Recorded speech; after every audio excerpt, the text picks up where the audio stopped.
Hi there guys, in this video I will show you how to find filters on TikTok. Go on the search box and type anime effect, for example. Now as you can see, you have more options for effects on TikTok here. Go for example on this one, and now you have that option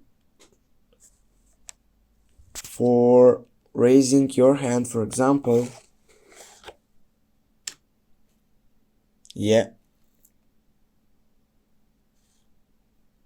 Also, now you can go on the effects button on your left side and then choose trending. For example, this one is trending right now. Top screen. You have more options for effects. You have new effects. You have interactive. You have more options about it.